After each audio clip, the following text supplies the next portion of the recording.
우리 식구들인 우리 교인들에게 꼭 연말을 당해서 또 인생을 모든 전체적인 신앙생활을 해나가면서 생각하지 않으면 안 될 어떤 말씀의 제목을 한번 주고 넘어가야겠다 하는 생각을 하기 때문에 좀 심각하게 말씀의 제목을 찾게 될 거 아니에요?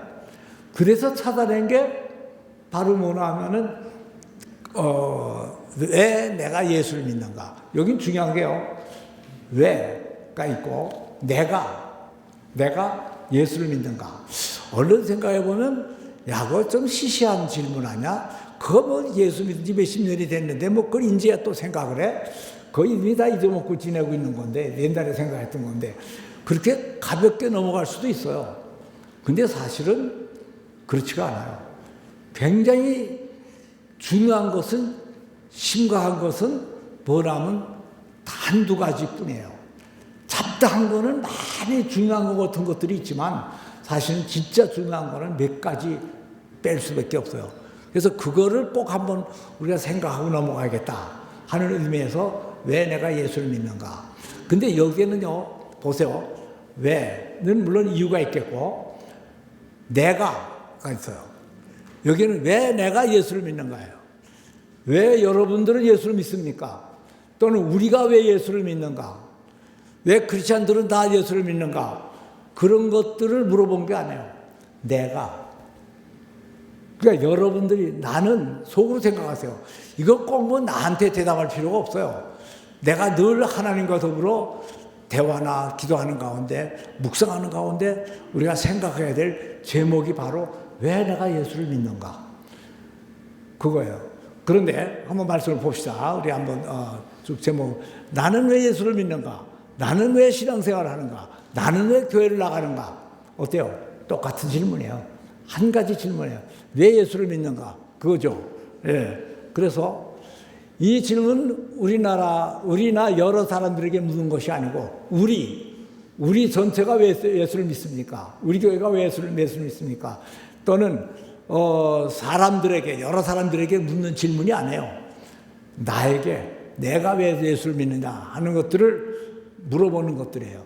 그래서 여기에는 많은 정답이 있을 수가 있는데 이 대답이 결국 내 신앙의 수준이 되는 거예요. 그러니까 정답이 하나가 딱 있는 것이 아니고 수십 가지가 정답이 나올 수가 있는데 그 대답은 그것이 바로 나의 신앙생활의 수준이 될 수 있는 거예요. 그리고 또 중요한 게 뭔가 하면 이 나의 고백에 따라서 하나님이 여기에 대한 특별한 느낌을 가지게 되실 것이다. 내가 왜 하나님을 믿고 있다 하는 걸 내가 대답하는 것에 따라서 하나님은 그래? 네가 그래서 나를 믿어? 그래서 네가 신앙생활을 해? 그래, 알았어. 그러니까 하나님은 우리의 대답에 대해서 굉장한 아주 예민한 감각을 가지고 그걸 받아보신다고요. 그러니 우리가 이거를 조심해서 대답 안 할 수가 없어요. 아무거나 이것저것 막 갖다 들이댈 수가 없다고요. 자, 여러분들 보세요.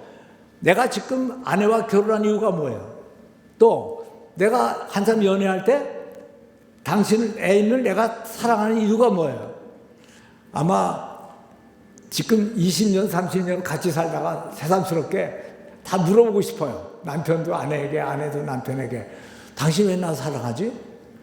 아니, 그걸 지금 몇십 년을 살다가 왜 이제 그걸 물어봐? 근데 물어보고 싶은 게 인간의 심리예요. 또 거기에 대한 해답을 듣고 싶어 해요. 또 그리고 그 해답에 따라서 나는 김새기도 하고, 아, 그래, 야, 이거 참 좋구나 하는 느낌을 갖기도 한다 이거죠. 하나님도 마찬가지예요. 내가 왜 예수를 믿는가? 그 대답에 따라서 하나님은, 아, 그래, 야, 참 잘했구나 하는 생각이 들 거고, 어떻게 얘기하는 거에 따라서는, 아이, 김새, 네가 그것 때문에 나를 믿어? 김이 팍 셀 수가 있어요. 그래가지고 여러분들 아마 심심하다가 옛날에 그런 기억도 나요. 괜히 쓸데없이 지나가다 여보 당신 왜 나하고 결혼했지? 하고 물어보면 뭐 학벌이 좋아서 그래서 돈이 많았잖아. 그때 스펙이 좋았어. 그래? 그래서 했네. 나를 너무나 쫓아다녀서 그래서 나 결혼했지. 그럼 뭐 딴 사람이 죽으라고 쫓아다녔으면 그 사람하고 결혼했겠네. 그러니까 스펙이 좋은 사람이 나만 있어? 또 다른 사람도 또 있지? 뭔가 모르게 그냥 여기저기 다 해당되는 이런 말 듣고 싶어 하지 않는다고요. 자, 그럼 여러분들은 부부간에 뭐라고 대답을 해야 배우자나 남편이 굉장히 기뻐할 수 있겠어요. 그 대답을 얘기는 뭐냐면 너와 나와의 진정한 사랑의 관계를 갖고 싶다 하는 뜻이 있는 거예요. 이 말씀을 물어보는 거예요. 예수님도 하나님도 계속 이걸 물어볼 거예요. 그래서 아내와 결혼하는 이유도 확실하게 돼야 되고 특별한 이유는 없는데 운명론적으로 너하고 결혼할 수밖에 없었다 하는 말이 나올 수가 있어요. 애인을 특별히 사랑하는 이유는 뭔가? 내가 너 이뻐서 사랑한다. 너희 집안이 좋잖아. 그래서 사랑한다. 이것들은 이걸로 상대방이 기뻐하는 해답은 될 수가 없지 않겠나. 어떻게 동의하죠? 그렇죠? 뭐 그거 가지고 될 수는 없잖아요. 그래서 그 다음에 또 한번 봅시다. 그래서 이 질문에 대한 답을 가져야 되는 이유는 두 가지가 있어요. 첫째, 남에게 설명하기 위한 거예요. 오늘 성경 말씀에도 너희가 소망의 이유를 묻는 자에게 대답할 것이 있기 위하여 신중한 마음으로 깊이 묵상을 하고 그걸 준비하고 있어라 하는 얘기예요. 그거는 전도하기 위해서라도 나는 이러이러이러해 가지고 예수를 믿고 있다. 그걸 얘기해 줄 수 있기 위해서 잘 정리해 가지고 확실한 대답을 가지고 있으라 하는 얘기예요. 그리고 또 두 번째는 나 자신에게 확신을 주기 위한 이 두 가지가 있다. 나 자신에게 확신을 줘요. 아, 내가 그래서 사랑하는구나. 내가 그래서 하나님을 따르는구나. 그 엉뚱한 거, 연만한 거 갖다 들이대가지고 이래서 난 하나님을 따른다. 그래, 알았어. 예. 앞으로 이제 왜 예수를 믿는가에 대한 그 적당한 대답들도 많이 있어요. 그걸 한번 몇 개 생각해 봅시다. 그리고 그런데 이 대답은 궁극적으로 신앙의 방향을 바꾸고 거기에 대한 신앙생활의 자세를 결정해 줘요. 자, 내가 왜 예수를 믿는다? 병이 걸려서 병을 낫게 하기 위해서 예수를 믿었다. 아, 안수 기도를 받고 병이 났다. 그럼 예수님이 뭐예요? 아주 훌륭한 의사예요. 그러면 내가 돈이 딸려가지고 돈이 없어 정신없이 그냥 죽겠는데 그랬더니 막 기도했더니 내가 사업을 잘 되겠다. 돈을 잘 벌겠다. 그건 경영인이나 무슨 재정 담당자에게 가서 물어보면 해답을 잘 받을 수도 있는 거예요. 그런 이유 때문에 우리가 하나님을 예수님을 따르거나 믿거나 이러는 신앙의 이유는 될 수 없다 이거죠. 조금 더 무게 있고 깊은 의미를 우리가 가지고 해야 돼요. 그래서 왜 믿느냐? 무엇을 위하여 믿느냐? 그거에 따라서 내가 신앙생활을 하는 자세가 바뀌어지게 돼요. 목표가 달라지게 돼요. 그래서 삶의 방향, 비전이 거기에 따라서 달라지게 돼요. 그러니까 우리는 확실한 이런 믿는 신앙의 목표의식을 반드시 가지고 있어야 된다 하는 그런 얘기죠. 예. 그 다음에 봅시다. 인간의 모든 행위는 항상 확실한 이유와 목적이 있어야 된다. 그렇잖아요? 이유 없이, 목적 없이. 그러니까 하다 보니까 그렇게 됐어. 당신 왜 나하고 결혼했지? 그거 하다 보니까 당신 옆집에 살아가지고 그냥 만나서 결혼하게 된 거 아니야? 보니까 여기저기 봤더니 땅은 적당히 없어서 당신 골랐어. 그냥 우연히 결혼하게 된 거야. 얼마나 김새요. 아무래도 그래서 잘만 살면 뭐 된다고 생각할지 모르지만, 그건 뭔가는 좀, 그게 아니구나 하는 생각이 든다 이거죠. 그래서 네가 목적이 있어야 되는데, 그러나 설명할 수 없는 경우도 많이 있어요. 사실은요, 우리가 이유와 목적을 분명하게 되려고 그러지만 꼭 될 필요는 없어요, 사실은. 진짜 이유가 있어요. 그래서 연어가 모천으로 돌아가는 이유가 있어요. 연어가 태평양을 따라서 북태평양 이런 데로 그냥 돌고 그냥 그 넓은 지구를 돌고 돌다가 또 아르라 때는 모천으로 돌아간다 이거예요. 왜 돌아가요? 누가 교육을 시켰나? 왜 돌아가느냐 이거죠. 여기서 한 가지 생각할 거는 이 연어 속에는 만물을 창조하신 하나님의 창조의 설계와 계획도가 들어가 있다 이거. 설계도가 들어가 있다 이거. 그래서 내가 태어난 그 모턴에서 나하고 똑같이 내 후손이 태어나서 나하고 똑같은 삶을 살게끔 하고자 하는 그런 본능을 우리에게 줬다 이거.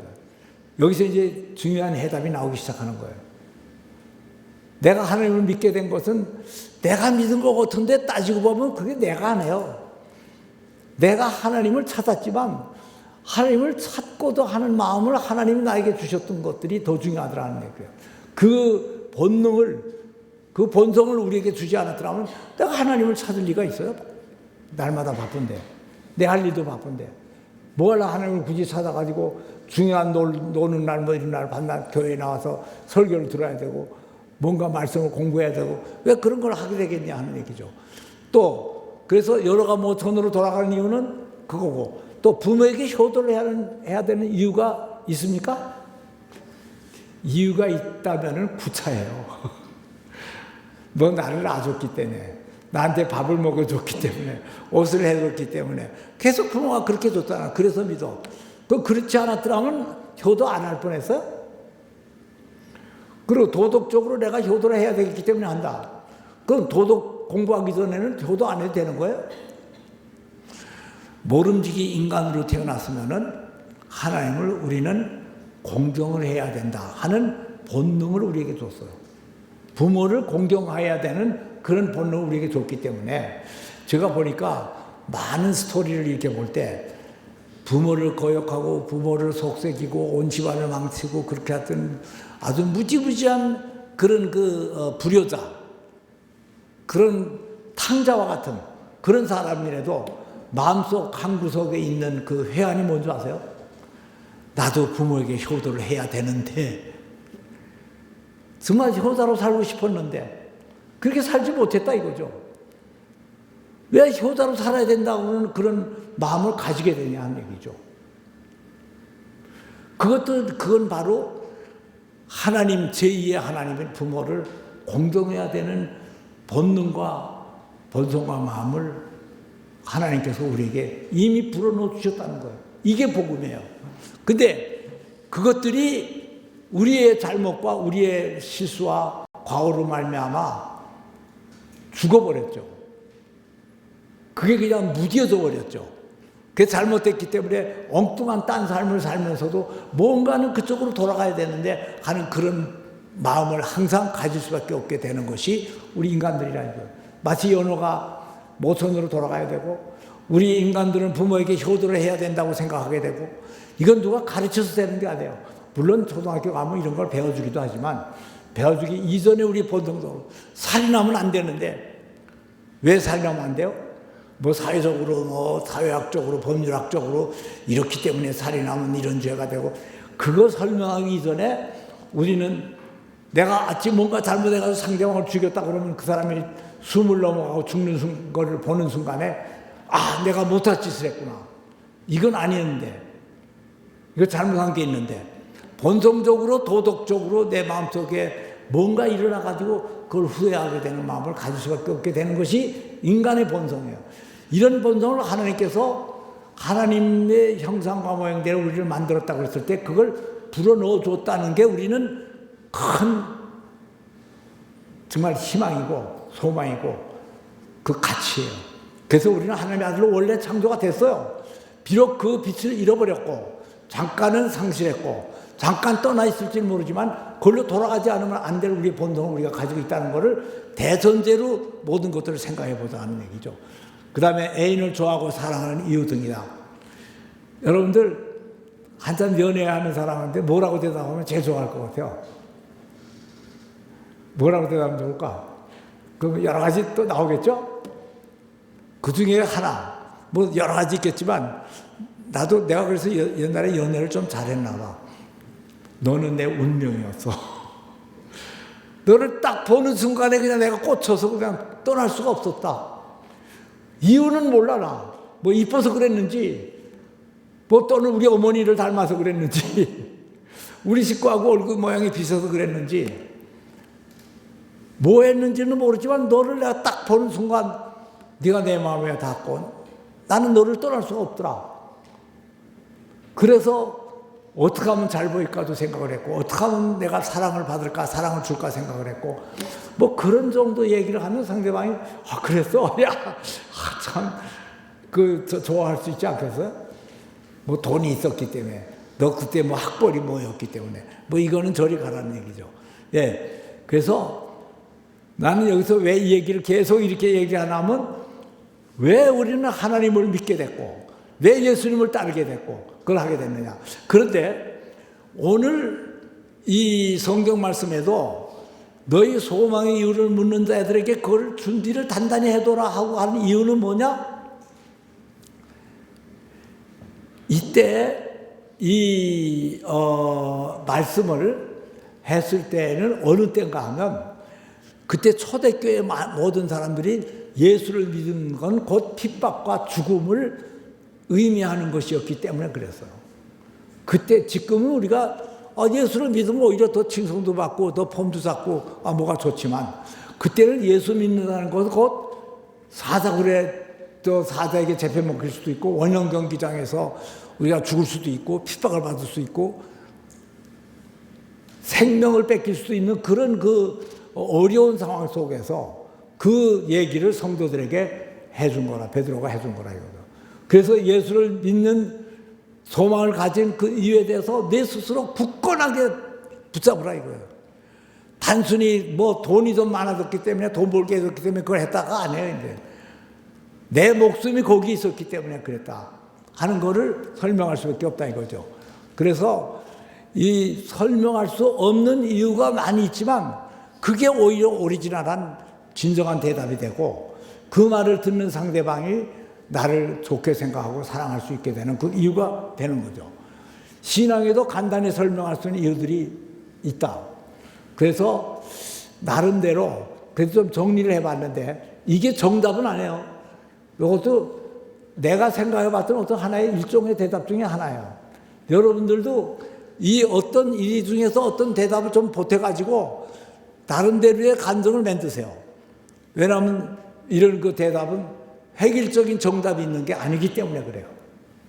자, 나의 본능이 하나님을 찾게 하셨고 운명론적이었다 이거죠. 그 다음에 요 1단계, 2단계 성령께서 확신과 비전을 주셨고 성령께서 확신과 비전을 주세요. 내 본능은 뭔가 모르게 절대 신이 나에게 있어야 되겠구나 하는 생각을 하게 되는 건 내 본능이에요. 근데 그걸 그대로 놔두면 그대로 끝나버려요. 근데 성령께서 방문을 해. 내가 문 밖에서 두드리려니 너희가 내 음성을 듣고 문을 열면 내가 너에게 들어가서 너와 더불어 먹고 너와 더불어 마시리라. 그렇게 해서 성령이 찾아와 주신다고요. 그래가지고 찾아와서 뭐냐? 확신. 내가 하나님을 믿으면 어떤 존재가 되고 어떻게 된다는 확신을 주게 되고 그 다음에 비전을 주셨고 또 비전을 준다 이거. 확신과 비전 그걸 주시고 또 그의 뜻에 따라 살게 하셨다. 그의 뜻에 따라서 살게 해주세요. 왜냐하면 그 뜻에 따라서 살아야만이 많은 감정이 나오거든. 열심히 봉사하고 열심히 사랑하고 사니까 내가 그렇게 행복한 인생을 살더라. 예, 오늘 우리 베드로 집사님이 찬양을 보내는데 여기 보니까 내 일생 여정 끝났나? 내 일생 여정 끝나며 가만히 이렇게 보니까 그 가사를 쭉 보니까 그게 정말 그 오늘 할 말씀하고 너무나 어울리더라고요. 사실은 하나님을 맨 처음에 한번 딱 보고 그냥 N으로 끝난 게 아니에요. 물론 순간적으로 반짝하는 꽂히는 순간이 있죠. 그렇지만 그 애인들이 한번 꽂히는 거로 끝났더라면 그냥 헤어지고 끝났어요. 그렇지만 그 다음에 교제를 하고 사귀고 결혼하고 같이 사는 동안에 애도 낳고 많은 고생도 같이 하고 뭐 그런 동안에 서로 돕고 서로의 그걸 보여주고 그러면 깊은 관계를 가지고 평생 동안을 살아가는 동안 그때 내가 처음에 만나서 가졌던 그 꿈을 이루게 해주는 그런 배우자와 애인이 되어줘야 된다 이거죠. 그 뜻에 따라서 살게 해주세요. 하나님은 나에게 원래 창조할 때 본성을 주셨고 그 본성이 일그러지고 죽었을 때 영으로 찾아오셔가지고 우리가 깨닫고 구원의 확신을 가지게 해주셨고 그 다음에 그 뜻에 따라서 비전을 가지고 살게 해주셨다고요. 이 세 단계가 반드시 있어야 돼요. 이렇게 하신 것은 사랑이신 하나님이 자신의 사랑을 완성하고 계시는 것이다. 하나님은요 아담을 사랑해서 창조하셨고 또 아담이 죄를 졌을 때도 그걸 용서하시는 과정을 겪으셨고, 또 그 후손들이 쭉 태어나가지고 모든 사람들이 인간이 세상을 이루고 있을 때 그 모든 인간을 위해서 목숨을 바쳐가지고 그들을 구하려고 하는 그러한 모든 것들을 실천하고 이루고 계시는 거예요. 그래서 우리의 신앙생활과 예수님을 따르는 것은 그 하나님의 아주 거창한 그 마스터 플랜 속에 일부 내가 들어가 있는 게 나의 구원의 확신이에요. 그래서 그걸 깨닫는 순간 나에게는 비전이 생기고 꿈이 생기고, 그 다음에 믿는 데 보람이 생기고 기쁨이 생기고, 하나님의 사랑을 내가 깨닫는 그런 순간을 내가 가질 수 있게 된다 하는 얘기죠. 그래서 이렇게 굳이 이렇게 복잡하게 우리 구원의 과정을 거치게 하신 이유는 사랑이신 하나님이 자신의 사랑을 완성하고 계신 것이다. 사랑하는 자들아, 우리가 서로 사랑하자. 사랑은 하나님께 속한 것이니 사랑하는 자마다 하나님을 알고 사랑하지 아니하는 자는 하나님을 알지 못하나니 이는 하나님은 사랑이십니다. 하나님은 사랑이시기 때문에 사랑이라는 개념만이 아니고 사랑의 현실이고 사랑의 과정이고, 이 사랑을 계속 이어나가고 만들어 나가고 표현해 나가고 완성해 나가는 그런 역사를 가지기 위해서 우리를 부르시고 우리에게 소명을 주시고 우리가 그렇게 살게 하시고 우리가 신앙생활을 하게 하셨다 이거예요. 그래서 내가 예수를 믿는 거야. 믿을 수밖에 없는 거예요. 그래서 신앙생활하는 일반적인 많은 이유들, 한번 가소로운 것들 한번 우리가 생각을 해보죠. 예. 신앙생활하는 이유들에는 돈이란 명예를 출세를 위해서, 인정과 사랑을 받기 위해서, 안정되고 행복한 삶을 위해서, 나의 건강과 성공을 위해서, 자녀들이나 나라를 위해서, 영생하고 천당을 가기 위해서 등의 여러 가지 해답들이 있지만, 이것은 결국 하나님과의 나의 관계, 진정한 신앙을 하나의 수단으로 만들어버리고 만다 이거죠. 저런 이유들은 다 맞는 이유고 좋은 이유들이지만 저렇게 우리가 정리하는 순간 하나님은 수단이 돼버리고 말아요. 내가 돈을 벌기 때문에 믿었다는데 돈이 없어지면 하나님을 떠날 수밖에 없어요. 건강해지려고 그러는데 건강을 위해서 하나님을 믿었는데 하나님이 건강이 없어졌다, 하나님을 떠나요. 내가 죽음을 당하는 수밖에 없는데 죽었다 그러면 하나님을 떠나야 되나? 우리는 운명론적으로 어떻게든 간에 하나님을 떠날 수가 없는 거예요. 천당을 가든 지옥을 가든, 천당을 가도 하나님과 같이 사는 거고 지옥을 가도 하나님이 만든 세계 속에 있는 거예요. 우리가 괴롭게 있는 거지만 그래서 있을 수밖에 없는 그런 존재가 된다는 얘기죠. 하나님을 떠나서는 살 수 없는 존재이기 때문에 그렇게 된다 이거죠. 내가 예수를 믿게 된 이유와 과정, 그래서 객관적인 이런 모든 것들을 제가 이렇게 설명을 하고 이걸 그냥 남 얘기로만 하고 끝나면은 좀 그럴 것 같아서 저 자신도 어떻게 해서 믿게 됐나 구체적으로 한번 생각을 해보려고 그래요. 그래서 나는 왜 이 얘기를 하느냐, 물론 내 얘기가 가장 모범답은 아니죠. 여러분들도 여기에 대한 자기 스스로의 답안을 가지고 있으라 이거죠. 예. 자, 우선 첫째, 본능적으로 하나님의 부르심을 받은, 아까 얘기했죠? 하나님께서 내 본능을 줬다. 하나님을 찾게 했다고. 저는 옛날에 중학교 2학년 겨울방학에 로빈 위트의 모험과 또 그 다음에 3학년 가을에 외할머니의 죽음을 통해서 죽음을 심각하게 깨달았어요. 아, 인간은 죽을 수밖에 없었구나. 뭐 10서너 살밖에 안 되는 애가 뭐 죽음을 그렇게 깊이 생각했겠어요. 난 아무리 생각해도 그때 그 소설을 읽고 그냥 저녁을 못 먹고 그냥 막 고민했던 그건데 지금도 기억을 해요. 그냥 그대로. 근데 그냥 그게 지나갈 뻔했는데 예수를 잘 믿고 나니까 아, 그때 바로 계시록에 있는 예수님께서 문 밖에서 두드리노니 네가 내 음성을 듣고 나를 영접하면 내가 너 안에 들어가 먹고 같이 마시리라. 그때 내 문을 두드리셨구나. 로빈 후트의 모험이라는 아동 문고 하나를 가지고 중학교 2학년이 되는 그런 애한테 찾아가지고 문 밖에서 두드렸구나. 그런데 그걸로 모자라서 또 한 1년 정도 지난 다음에 그 다음 3학년인 가을에 갑자기 나를 가장 사랑했던 외할머니가 돌아가셨어요. 그때만 해도 부산에 피난 가서 살고 있을 때니까 아버지 어머니 다 바깥으로 보따리 장사도 하고 이런 장사 저런 장사 하면서 우리가 중학생인데 돌봐주지 못하고 있을 때예요.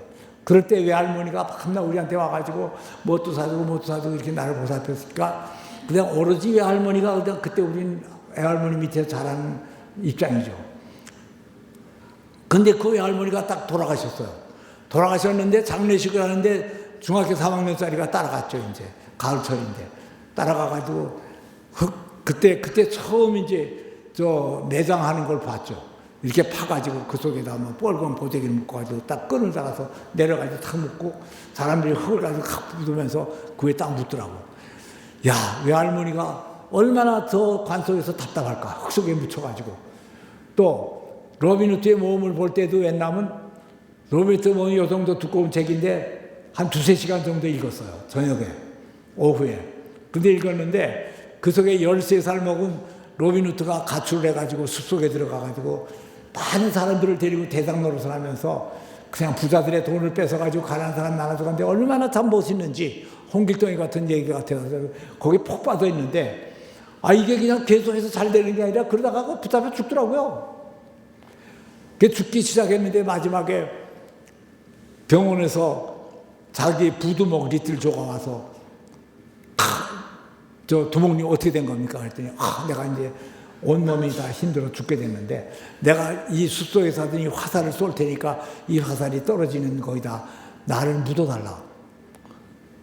그렇게 얘기를 하고 죽었더니 그 활과 더불어 나중에 리틀조가 로빈후드를 그 자리에 묻었다 하고 끝나요. 3시간 만에. 나는 한참 재밌게 멋있게 잘 살려고 그랬고 그 로빈후드가 바로 내가 됐는데 그 주인공이. 근데 그 애가 그냥 꼭 몇 시간 만에 그냥 죽고 그냥 땅에 묻혀가지고 그 활과 더불어 흙 속에 묻혀가지고 얼마나 정말 답답했을까. 나는 이 다음에 혹시 우리 아들을 낳거나 애들이 낳아가지고 내가 이 다음에 죽어서 묻게 되면 절대로 흙 속에 묻지 말고 저 들판 넓은 데다 그냥 갖다가 그냥 널 그냥 놔달라고 유언을 하고 죽어야지. 뭐 별의별 생각을 다 했어요. 그때 이상한 생각을 막 했죠. 이 두 사건을 통해서 나는 죽음은 우리 인간이 당할 것이다. 그래서 죽음이 가장 공포스러웠어요. 그래가지고 그러고 있는 마당에서 우리 외삼촌이 또 그 외할머니의 아들인데 예수를 믿어서 그 외삼촌이 나한테 오더니 너 그런 생각을 가졌으면 교회를 나가야 된다. 그래가지고 고등학교 1학년 때 교회를 나갔어요. 외삼촌에서 교회를 인도되었고 3년 동안 율법적인 교회 생활을 했어요. 교회를 나가서 고등학교 3년 동안은 율법적으로 그냥 착하게 살면 천당 가고 교회 잘 안 나오면 지옥 가고 그래가지고 쫙하고 착한 교인이 되려고 그냥 노력을 해가지고 열심히 하고 그랬는데 그래가지고 대학교 학생이 됐어요. 그 다음에 대학교 학생이 됐는데 구원의 확신과 신앙체계를 확립하게 됐는데 대학교 2학년 여름방학에 삼각산에서 구원의 확신과 성령을 체험받았다. 그때 여름방학이 됐으면은 고등학교 3학년 동안 그냥 애들 그냥 죽으라고 공부만 하고 놀러 가지는 못했기 때문에 애들은 전부가 다 뭐 산으로 간다 바다로 간다 놀러 가는데 캠핑을 간다 뭐 이러고 가는데 나는 그때 그냥 성경을 두꺼운 거 하나 사가지고 그걸 들고 삼각산에 들어가가지고 한 달 동안 내내 거기서 성경을 읽었어요. 왜냐? 내가 3년 동안 고등학교 다니면서 목사님 설교를 들어봤더니 전부 이 성경 속에서 얘기를 하는데 이 성경의 얘기는 결국은 다 내가 목사님 통해서 듣는 거로 내가 직접 뭐라고 썼는지 처음부터 끝까지 다 읽어봐야겠다. 그 생각을 해가지고 창세기 1장 1절서부터 쭉 마지막까지 다 읽었다고요. 그러는 가운데 정말 우리 인간의 본분이 뭐냐 또는 우리 인간은 어떤 존재냐 오라 나는 공고한 사람이라다 이 사망의 몸에서 누가 나를 건져내랴 하는 바울의 고백을 보면서 야 어떻게 된 게 몇 천년 전에 바울이라는 사람도 나와 똑같은 이 사망과 죽음에 대한 고민과 이거를 하면서 이렇게 고민을 했었구나. 나만 그런 게 아니구나. 그래서 그걸 믿으면서 그 자리에서 그냥 눈물이 터지고 이 사망 우리 주 예수 그리스도 말미암아 감사하리로다. 그래서 예수를 믿는구나. 그래서 예수님이 우리를 구원하셨구나. 그걸 깨닫는 순간에 계속해서 그냥 일주일 동안을 계속 그 자리에서 울다가 그냥 나왔어요. 그게 지금 생각하니까 성령께서 깨닫게 해주셨고, 새로운 확신을 주셨고, 구원의 확신을 주셨고, 그래서 나는 죽음을 무릅쓰고 이제 나와서 자유로운 됐죠. 그래서 그 다음에 CC의 금주걸 목사님을 대학교 2학년 때 만나게 돼요. 그래가지고 신앙의 세계를 확립하고 본격적인 신앙생활을 해요. 자, 본능적으로 하나님을 찾았지만 하나님이 찾아서 인도해 주시지 않았더라면 내가 깨달을 수가 없어요. 근데 인도를 해주셨고, 깨닫게 해주셨고, 성경을 읽게 해주셨고, 야, 내가 지금 생각해도, 아니, 대학교 1, 2학년짜리가 뭐가 그렇게 고민이 많아가지고 성경을 들고 산에 올라가서 그걸로 기도를 하느냐. 야, 내가 참 착하고 훌륭하고 참 신앙적인 소질이 되게 있는 사람이구나. 가만 내가 아무리 생각해도 그렇지가 않아요. 그게 아니에요. 그렇게 하게 만들어준 게 바로 성령님 인도하심이더라, 이거예요. 지금 생각하니까. 그러니까 내가 지나가고 봐서 내가 그렇게 했다. 내가 참 잘났다. 이게 아니더라고요. 왜 또 그 김중원 목사님을 만나게 해요? 내가 지금 생각을 해봐도 이 시대에 대한민국에서 가장 신앙적으로 깊이 있는 것들을 교육하고 가르치시는 분은 김중원 목사님 이외에는 내가 아직까지 발견하지 못했어요. 그분의 비전이라든가 그분의 말씀이라든가. 하용조 목사님도 사실은 나하고 똑같이 김중원 목사님의 제자로서 자기도 거기서 배운 거 가지고 설교해가지고 대형교회 목사가 된 거죠. 그 글로 가서 인도하셨고, 그래서 본격적인 신앙생활을 하게끔 만들어 주셨다는 얘기예요. 그래서 평생을 비전을 따라서 살게 하시고, 그래서 그걸 깨닫고, 그래서 대학교를 졸업했는데 그걸로서 또 끝났더라면 별게 아니에요. 그 다음에 사업을 하면서, 결혼 생활을 하면서, 또 그 다음에 여러 가지 신앙생활을 하면서 그 학생 때 만들었던 신앙적인 비전을 현실화 시켜가면서 그걸 생활해 가면서 쭉 이뤄나가는 과정을 하나님께서 인도해 주셨더라고요, 얘기죠. 그래서 여기 보니까 결혼 후 사업과 결혼생활 어려움을 통해서, 어려움을 광야가 있더라고요. 나는 광야가 없을 줄 알았어요. 근데 결혼생활에서도 광야가 있었고 사업에도 광야가 있었고, 이걸 일일이 얘기하려면 이제 오늘 해가 가니까 이제 그렇게 얘기할 수 없고, 사역에 대한 비전을 얻고 진세골 땅을 구입했고, 사회복지법인 사랑의 집과 가정문화연구원을 설립하고, 제자 양육과 가정사역과 싱글사역을 시작하고, 한국가정사역회를 설립해가지고 가정사역을 계속하게 됐어요. 오늘날에 내가 이러한 삶을 살게 된 모든 과정은 어떻게 얘기해야 될까요? 하나님, 나 잘했죠? 이만한 게 어디 나만한 신앙인이 어디 있겠어요? 그렇게 얘기할 수 있겠어요? 난 이걸 돌이켜보면서 이걸 하나님이 나를 이렇게 인도해 주셨다로밖에 얘기할 수가 없어요. 그래서 많은 사람들이 예수를 믿는데 한 번은 한 10명 정도 되는 사람들 같이 모여가지고 당신은 왜 예수를 믿습니까? 하는 것들을 물어봤어요. 그랬더니 어떤 사람이 그러더라고요. 모태신앙이었다. 그래, 낳고 보니까 내 교회 다닐 수밖에 없었다. 또 믿을 수밖에 없었다. 그러면 하나님을 떠나서는 내가 인생을 살 수가 없었다. 그래, 어디서 왔다 또 내가 어디로 가는가 굉장히 의문스러웠는데 그걸 찾았더니 예수를 믿게 됐더라. 그리고 또 예수를 믿고 나서 내가 얻은 게 너무나 유익한 게 많았고, 안 믿었더라면 다 잃어먹을 수밖에 없었던 것들이 너무나 많더라. 그러니까 내가 떠날 수가 없더라. 뭐 그것도 있었고, 그 다음에 우연히 믿게 됐다. 우연이라는 거는 자기가 필연이라는 이유를 말할 수 없으니까 우연이라고 얘기하는 거지, 우연이라는 게 이 세상엔 있을 수가 없죠. 그러니까 원인 없는 결과가 나올 수 없듯이, 그러니까 어떻게 보면 우리는 운명론적으로 하나님을 만날 수밖에 없고 그분과 살 수밖에 없고 그분과 같이 동행할 수밖에 없었다. 그러한 고백을 예수님께 했을 때, 하나님께 했을 때 하나님이 어떻게 생각할까요?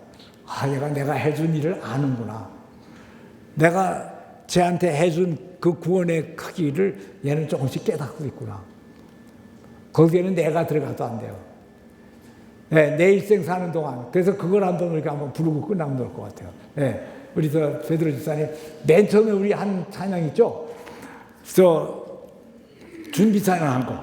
그거 띄워주세요. 내 일생 여정 끝내. 한번 찬양하고 끝내도록 하겠습니다. 여러분들도 잘 정리해가지고 언제든지 고백할 수 있는 거를 한번 만들어 놓으세요. 내 일생 여정 끝나면. 일생 여정 끝내요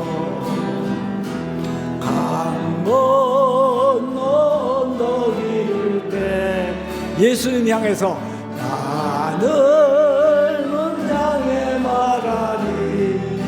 예수님 당신이 나를 인도하셨습니다. 인도하셨네. 매일 발걸음마다 예수 인도하셨네. 나의 무거운 죄짐 모두 벗고 하는 마음 예수 인도하셨네.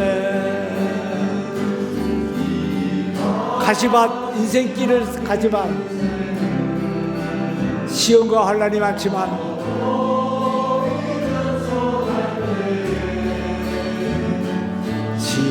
시험과 환난 많으나 예수 인도하셨네.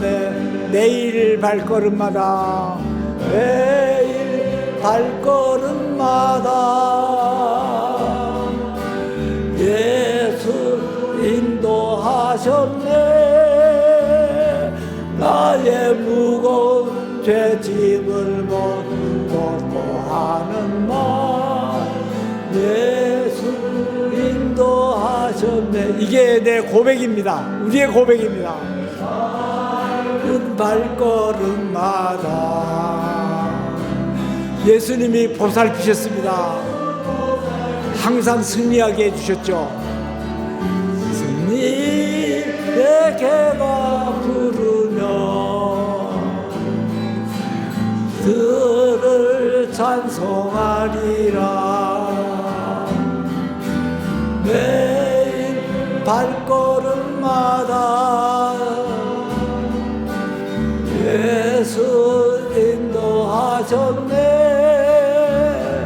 나의 무거운 짐을 모두 벗고 하는 날 예수 인도하셨네.